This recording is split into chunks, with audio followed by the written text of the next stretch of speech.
일본 매체에서 한국 당국을 향해서 한국은 돕지 않고 엉뚱한 행동을 하고 있다는 취지의 보도를 하면서 다소 논란이 되고 있습니다. 한국은 현재 전 세계의 중심에 서서 각국에 도움을 주고 있는 상황이며 이렇게 외교부가 바쁜 적이 없을 정도라는 소리가 있을 정도로 다양한 국가와 접촉 중입니다. 경제적 여유가 있는 나라들은 한국에 연락을 해서 한국산 의료 제품을 사겠으니 빨리 보내달라고 하며, 낙후된 지역의 나라들은 한국의 인도적 지원을 바라며 한국 당국에 어떤 형태의 도움이라도 좋으니 그저 도와만 달라고 손을 뻗고 있습니다. 예를 들어 케냐의 공영방송인 GBS-TV는 한국 당국을 보면서 희망을 얻고 있다며 케냐 시민들은 한국의 도움을 원하고 있다는 방송을 내보내고 있습니다.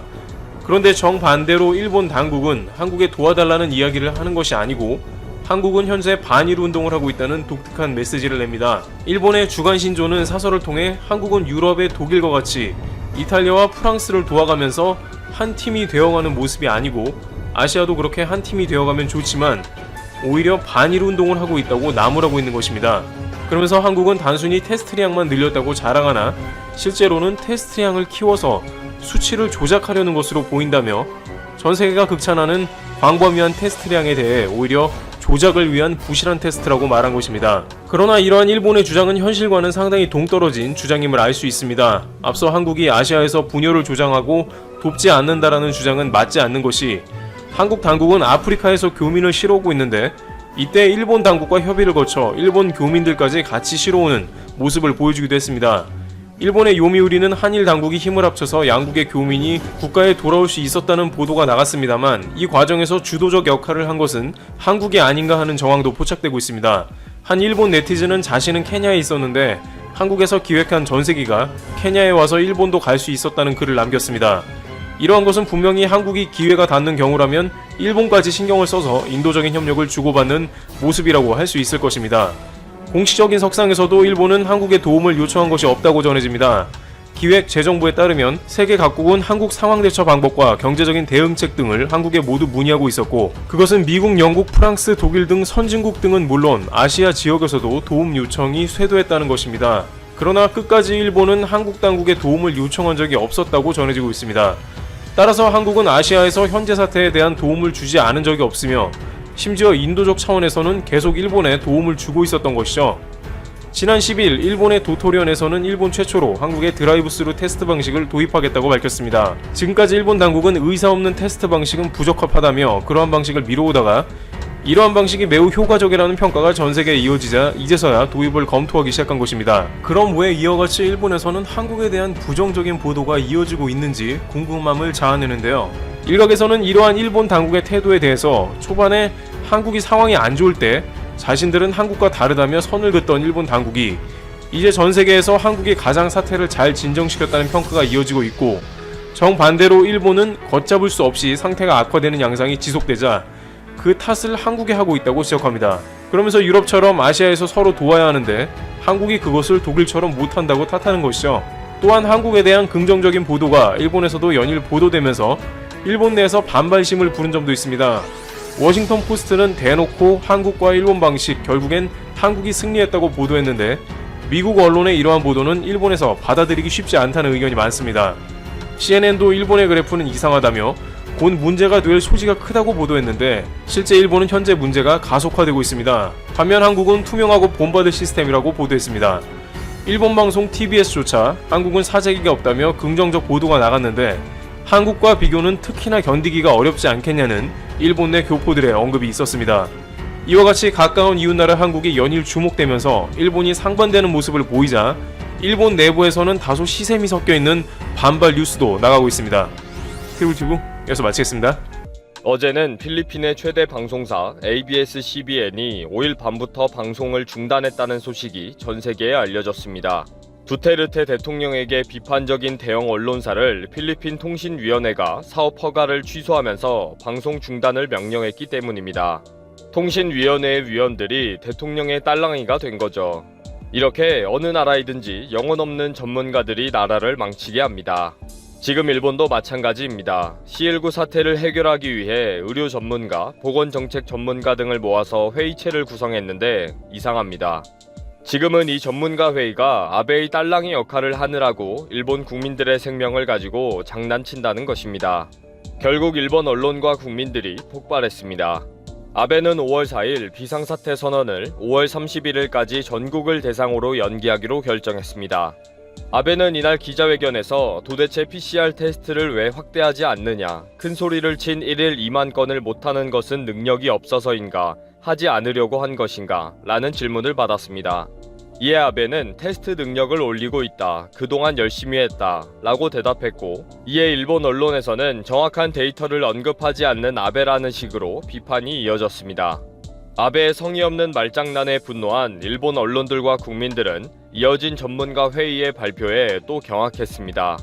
5일 전문가 회의의 회의 결과를 발표한 오미 위원장은 일본이 PCR 테스트를 확대시키지 못하는 이유에 대해 변명을 많이 했습니다. 일본은 한국처럼 메르스를 겪지 않아서 사전 대비가 전혀 안 되어 있었다. 보건소 근무 직원이 애초부터 부족했다. 직원들이 방호복이 부족해서 적극적인 테스트를 주저했다. 중증 환자들을 우선으로 할 수밖에 없었다. 의료 붕괴를 먼저 생각하지 않을 수 없었다. 등의 이유를 언급했는데, 이 모든 내용은 5일 방송의 토론 프로그램에서 강력한 비난의 대상으로 도마에 올라왔습니다. 지금까지 뭐 하다가 이런 소리를 변명이라고 하냐는 거죠. 솔직히 전문가 회의는 정확한 판단 근거를 아베 정부에 제공하고 있는 것이 아니라 아베 정부의 실책을 변명하는 집단이 아닌가 싶다 라는 비난까지 쏟아지고 있습니다. 바로 5일 밤 고베 시장은 전문가 회의에서 지적한 것처럼 지역 보건소가 인력 부족으로 테스트를 하지 않거나 근무 직원들이 몸을 사린다는 것은 사실이 아니다. 고베시는 1일 100건 이상 테스트가 가능하며 순조롭게 진행이 되고 있다. 민간 기관을 이용하도록 허용해 더 빠르게 테스트를 하겠다고 했지만 민간 기관은 도쿄에 몰려있다. 현실성 없는 제안을 하고 있다. 라고 강력하게 비난했습니다. 후생노동성 홈페이지에 들어가면 C19 대책 전문가 회의의 견해라는 자료들이 공개되어 있습니다. 이 자료들을 분석해보면 일본의 정확한 실태, 앞으로의 정확한 예측 등이 데이터와 근거에 의해 설명되어 있지 않습니다. 현재 테스트 건수와 결과 등을 나열하거나 막연한 뜬구름 같은 토론 내용들이 쌓여 있습니다. 이렇게 부실한 전문가 회의의 자료들은 최근에 일본 방송 토론 프로그램에서 비난의 대상이 되고 있습니다. 이제 와서 아베 정부의 전문가 회의는 37.5도 이상, 4일 이상 발열이 진행되어야 한다. 노인이나 기저질환이 있는 사람은 감기가 2일 이상 계속되어야 한다. 라는 기준을 없애는 것으로 검토하고 있는 것으로 알려졌습니다. 의료 붕괴가 되는 것을 막기 위한 목적으로 만든 기준이 가벼운 증상을 가지고 자택에서 대기하다가 갑자기 불행한 일을 당하는 사태와 아무런 증상도 없다가도 갑자기 급변하는 사태가 계속 발생하고 있기 때문입니다.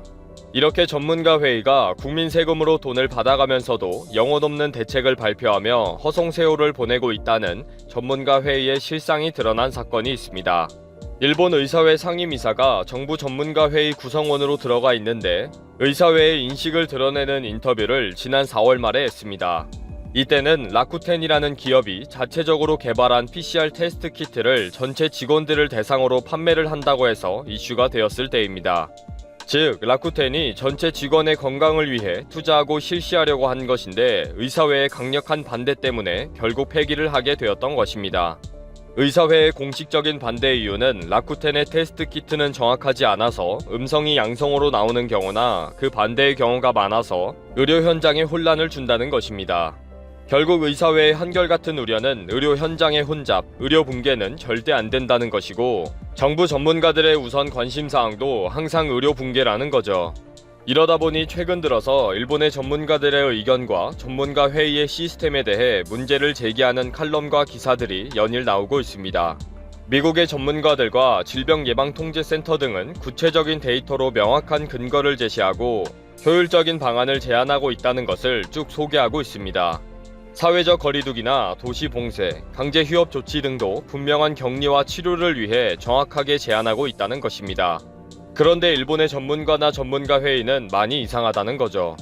일본 국민들의 생명을 위해 일을 하는 것이 아니라 아베 정부와 의료 현장의 논리를 합리화하는 일에 우선하고 있다는 것입니다. 그러다 보니 전문가들의 의견이 전혀 전문적이지 못한 논리를 전파하는 일에 주력하고 있다고 비판을 받고 있습니다. 도쿄 도지사와 후생상을 역임한 마스조의 요이치 씨는 전문가 회의를 강력하게 비난했습니다. 전문가 회의가 일본의 현재 실태를 감추고 있다는 것인데 실표 재생 산수를 비공개하는 것에 의문을 제기한 것입니다. 독일은 최종 판정자가 16만 5,745명이고 불행한 일을 당한 자가 6,866명이며 시료 재생산 숫자는 0.76이라고 발표하고 있다는 것입니다. 매일 시료 재생산 숫자를 발표하는 것은 한 명의 최종 전파자가 평균 몇 명에게 전파를 시키냐는 지표로 이를 기준으로 확대되는 중인지 종식되고 있는 중인지를 판단할 수가 있는 매우 중요한 수치라는 것입니다. 그런데 일본의 전문가 회의는 이 숫자를 계속 숨기고 있다는 거죠. 요이치 씨는 일본의 현재 상황이 매우 불안하다고 했습니다.